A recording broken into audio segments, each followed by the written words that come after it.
the biggest risk to the United States economy was never the AI bubble. It was never China, and it was never the orange man in the Oval Office. It's something much more boring, and it's something you've likely never heard about unless you've gone deep down the finance rabbit hole. And that's exactly why nobody's paying attention to it. Because if you've been wondering why mortgage rates refuse to fall, why stocks randomly freak out every few months, and why the Federal Reserve can talk about cutting rates but financial conditions still feel tight, the answer doesn't start in Washington. It starts in Tokyo, and more specifically in the most boring asset on earth, Japanese government bond. Because the country best known for attracting American weebs has also been the duct tape quietly holding the global financial system together for the past 30 years. And that duct tape is starting to peel. But to understand why Japan is so important, you first have to rewind to the early 90s. Because 30 years ago, in 1992, Japan's asset bubble burst. Real estate collapsed, equities collapsed, and Japan entered what became known as the lost decade. It was a 3-decade-long period of being financially there was no real growth, no inflation, and no wage expansion. It was like the economy hit pause and nobody could find the remote. So the Bank of Japan did what central banks do when they're out of option. They cut rates to zero, and then they cut rates below zero.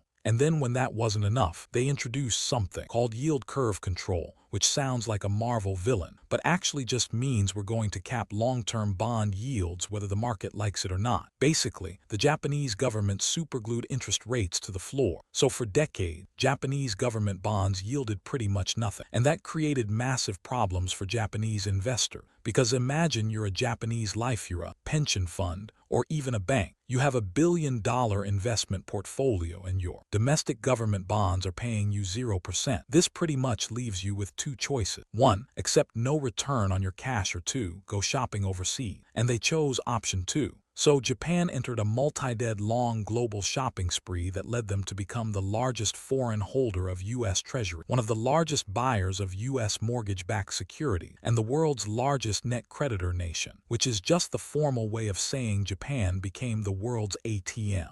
And it's not because Japan just loves sending capital to America, but it's because the math made sense. And here's how it worked. Meet Bob. Bob wants to start making some money through investing. So Bob goes to the Japanese markets and borrows money in yen at near zero interest rates. Then Bob converts that yen into dollars and buys U.S. treasuries that yield 4%. And after hedging costs and fees, he pockets the spread. And that's what became known as the yen carry trade. Investors would borrow in yen at near zero interest rates and then invest in foreign assets that yielded higher return. And when investors' borrowing costs are near zero, they don't just buy treasury, they buy tech stocks, they buy real estate, and they buy into emerging markets. Basically, if it's got a pulse and it yields more than 0%, they'll buy it. And that's why for years, this trade became one of the largest sources of global liquidity. At its peak, the yen carry trade was estimated by some banks to be in the trillions. It was like the global markets were running on Japanese Wi-Fi. But the problem was that the entire trade relied on one assumption that held everything together, that Japanese yields would stay near zero forever. But in 2024, that assumption broke when the Bank of Japan ended its yield curve control policy. And Japan raised interest rates for the first time in 17 years. And then they raised them again. And immediately following that second rate hike decision, the S&P 500 dropped 6% in Japan's index.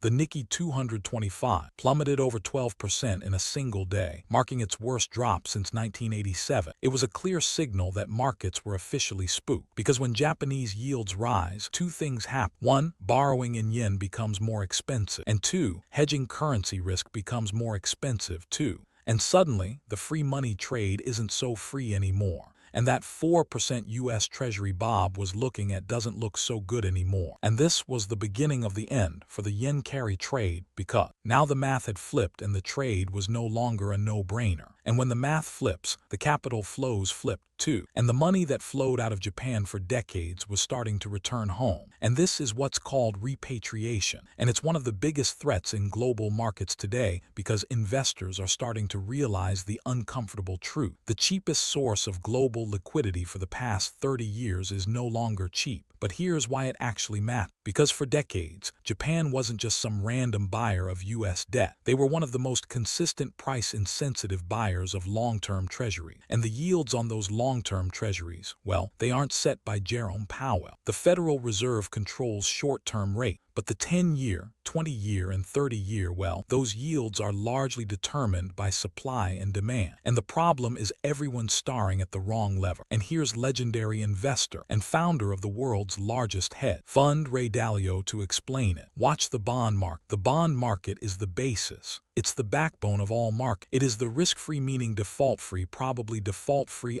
interest rate that determines what all asset returns are going to be. And when there is a breakdown of the supply-demand picture for the bond market, you see a certain type of market action. You see long rates rising relative to short rates. You see the currency go down. You see gold go up, because there's a movement out of that bond market because there's a supply and demand imbalance. When that happens, that raises interest rates and it puts the Federal Reserve and other central banks in a bind. So while everyone is hyperanalyzing Jerome Powell's press conferences like it's a new GTA 6 trailer, they're looking at the wrong end of the yield curve. Because while the Fed has some indirect influence on long-term rates, what they really control is short-term rates, the overnight rate. But the long end of the yield curve is driven more by supply and demand. And when you add in the fact that the United States is running trillion-dollar deficits annually, even a slight reduction in demand matters, because the Treasury has to issue massive amounts of new debt every year just to keep the lights on in the economy. And as this debt issuance keeps growing, someone has to absorb it. And for the last few decades, Japan was a key part of that absorption machine. But before I explain why, if Japan backs out, we are totally a quick pause, because this video is sponsored by Gamma. I personally use Gamma because the hardest part about creating finance videos isn't the research. It's turning scattered ideas into a clear structure. Because when I'm breaking down complex topics like the cross-currency carry trade, the thinking is messy at first. It's notes everywhere, half-formed arguments and connections that make sense in my head. And if the structuring isn't clear, the whole thing falls apart. And that's where Gamma comes in. Gamma isn't just a presentation tool. It's the bridge between your raw ideas and real polished out. Here's how I've been using it. First, I'll start inside Claude and upload whatever data, research reports, and any other scattered notes I have. From there, I go into Claude settings and enable the new Gamma Connect. Now, here's where the magic really happens. All I have to do here is ask Gamma to create me a presentation based on everything I've uploaded. And in seconds, it builds a clean, structured deck that turns my scattered notes into a coherent